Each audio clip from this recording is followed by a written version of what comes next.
il est important effectivement que j'aille à la rencontre de tous les Liévinoises, de toutes les Liévinoises et de tous les Liévinois pour que l'on vienne me confier, me souffler à l'oreille ce qui va moins bien, ce qui ne va pas.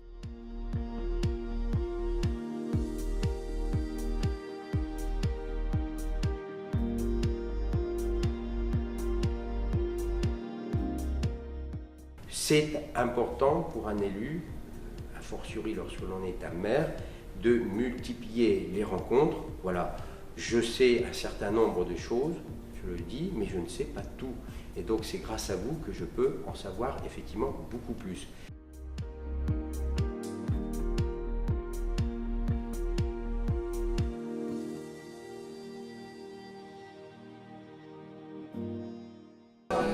C'est la première fois que je viens à La Réunion.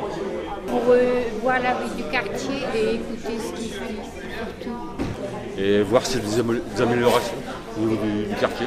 Voilà.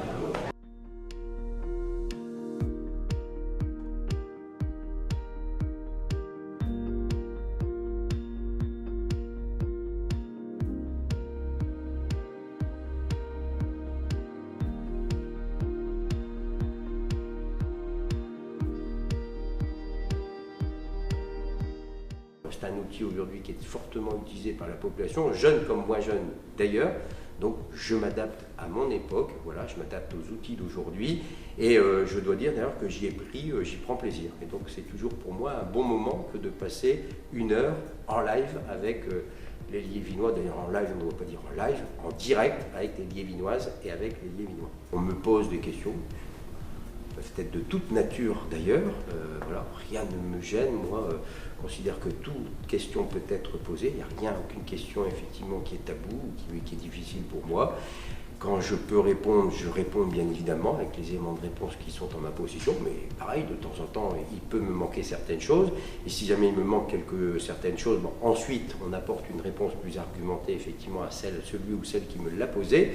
Mais voilà, j'aime bien ce moment de vérité quelque part, puisque je ne sais pas quel type de question on va me poser, et j'y réponds effectivement spontanément, naturellement.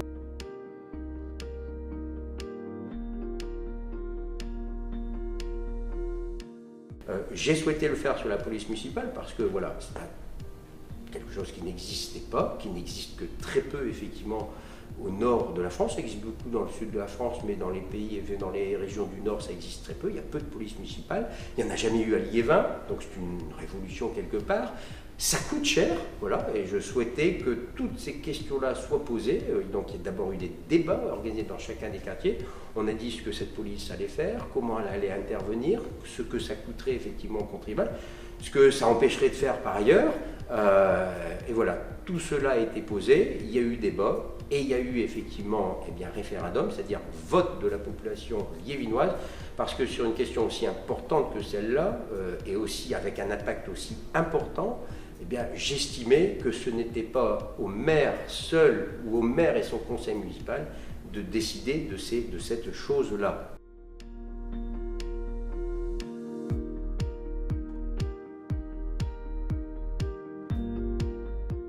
On organise ce qu'on appelle des consultations, c'est-à-dire que là, on a invité tous les parents d'élèves, on a invité les enseignants, on a invité les D2N, si j'ai bon souvenir, à voter simplement, à prendre position sur, à l'époque, la semaine des 4 jours.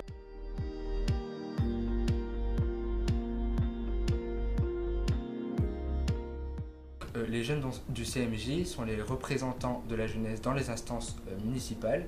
Nous sommes également amenés à délibérer, à voter, à prendre des décisions.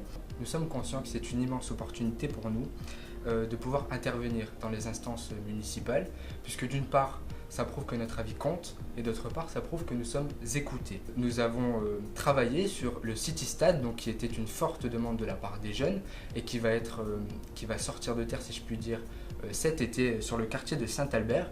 Donc pour aboutir à ce City Stade, nous avons bien évidemment travaillé avec les différents services de la ville pour répondre au mieux aux attentes des jeunes.